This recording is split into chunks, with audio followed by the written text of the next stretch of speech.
प्रभु सुदशरथ अजिर बिहारी।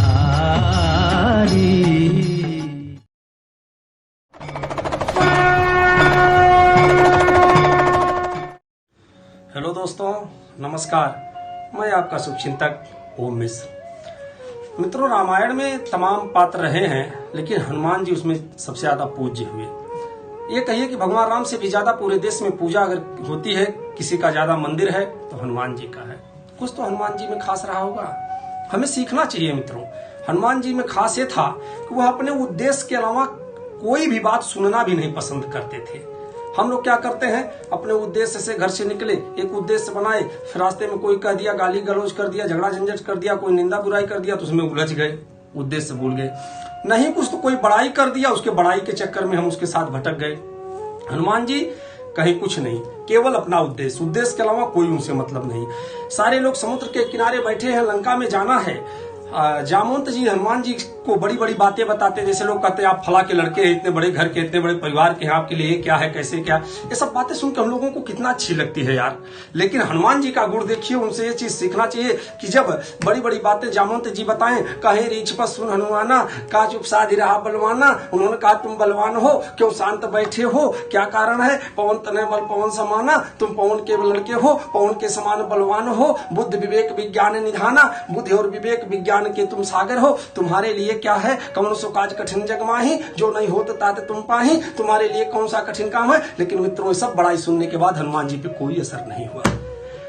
कब असर हुआ, जब जामवंत जी ने कहा राम काज लगता हुआ अवतारा, जैसे बताया कि राम काज करना है हनुमान जी, सुनत ही भय पर्वताकारा, तुरंत हनुमान जी पर्वत के समान हो गए, सुमेर पर्वत जैसा हो गए। हनुमान जी ने सिंहनाद करी, 12 एकदम सिंहनाद करके, जो अब तक हनुमान जी चुप शांत बैठे थे, जैसे ही अपना उद्देश्य सुने कि हमारा उद्देश्य राम काज करना है, जैसे सुने कि राम काज करना है, सिंहनाद करने लगे। उन्होंने कहा क्या करूं, कहिए तो लीला ही ना गऊं जलनी दिखारा, इस समुद्र को एक बार में खेल खेल में कूद जाऊं, कहिए तो सहित राम नहीं, रावण के सहित पूरी सेना सहित त्रिकूट पर्वत को ही उठा के लेके चलाऊं। बताइए क्या करना, लेकिन सब कुछ करूंगा तो भगवान राम के कार्य के लिए करूंगा।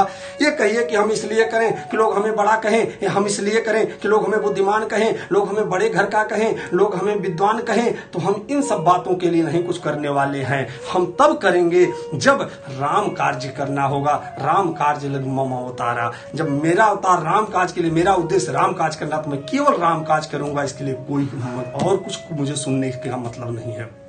मित्रों, इसे कहते हैं सिद्धांत में, दर्शन में इसको मोनोथिज्म कहते हैं। मोनोथिज्म का मतलब होता है एक सिद्धांतवाद, कि एक चीज जो मन में ठान लिया बस, उसके अलावा किसी दूसरे विचारधारा से प्रभावित ना होना। हम लोग क्या करते हैं, पढ़ाई कर रहे हैं, डॉक्टर बनने के लिए कोई इंजीनियर की बड़ाई कर दिया तो चलिए अब कल से इंजीनियर बनने लगे, कोई अधिकारी की बड़ाई कर दिया, आईएएस अधिकारी बनने लगे, कोई पूंजीपति की बड़ाई कर दिया, पूंजीपति बनने लगे, किसी की बड़ी गाड़ी देख लिया तो चलिए अब दूसरे दिन से हम ओम जी ही बनने लगे। मित्रों, इस तरह से नहीं कुछ होता। एक सिद्धांतवाद, अलग अलग बातों के में बहके मत भटके ना, एक सिद्धांत बनाए। भगवान हनुमान से सीख लें कि उद्देश्य के अलावा कोई बात हमें सुनना तक पसंद नहीं है। ठीक ना? जय हिंद, सत्यमेव जयते।